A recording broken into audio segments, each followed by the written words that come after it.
энэ стандарт гэдэг бол аливаа улс орны өмнөө барих маш чухал одоо баримт бичиг хөгжлийнхэн суурь болсон баримт бичиг юм уу гэж ингэж хараад байна л да. Тэгэхээр энэ дээр та ер нь ямар байр суурьтай байна? Ер нь ямар концепц, ямар бодлого энэ дээр явах хэрэгтэй юм бол гэж.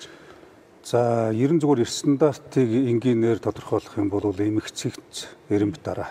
Аливаа зүйлийг хэн хэрхэн яаж хийх үү гэдэг зохицуулалт хэм хэмжээ. Илүү наривчилж ярих юм бол стандарт өөрөө чанарын хэмжүүр, аюулгүй байдлын шалгуур, за хөгжлийн хэмжүүр, чанарын соёл.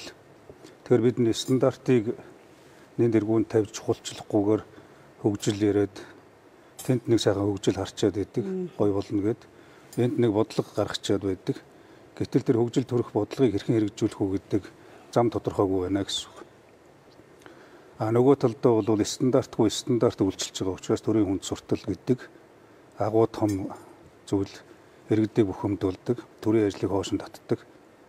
За хаана ойлгомжгүй асуудал үүсдэг, хинээс юу шаардах нь тодорхойгүй мөртлөө хариуцлага шаардаад байдаг. Яг юу шаардаад байгааг хариуцлага гэдэг ерөнхий хэллэгтэй.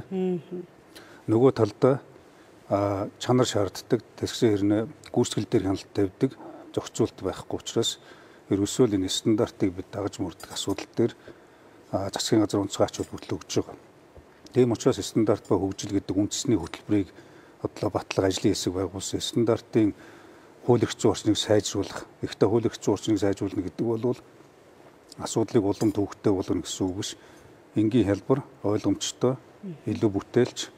За тэгээд үр дүн гарах хэмжээнд стандартыг бүх шатанд иргэдийн оролцоотой аж ахуй нэгжийн оролцоотой тэгээ нийгмийн ийм дагуулга болгоё гэж байна. Ингэхгүйгээр бид мянган сайхан хөгжил, өчнөө сайхан зорилго тавиад түүнд хүрэх зам арга замаа тодорхойлохгүйгээр хинээс юу шаардахыг мэдхгүйгээр нэг бол одоо хайр халамж шаарддаг, эсвэл сэтгэл зүтгэл шаарддаг. Өөрөөсөө биенээс хариуцлага шаарддаг, ур чадвар шаарддаг, бүтээмж шаарддаг.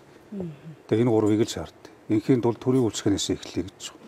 Төрийн үйлчилгээг одоо стандартжуулъя гэдэг.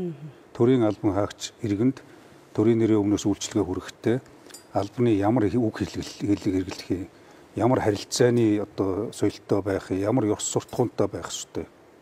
Ямар хугацаанд ямар үйлчлэгийг хэн хизээ хүргэсэн байх ёстой. Хүргэж чадаагүй бол дараагийн ээлжинд нь хэн хүргэх ёстой гэдэг нь маш тодорхой бай. Тэрнээс биш одоо биенээсээ нэг тийм үзмжээр асуудал шаарддаг болдог. Үзмжээрээ үйлчлэгээ хүргэдэг болъё л гэж.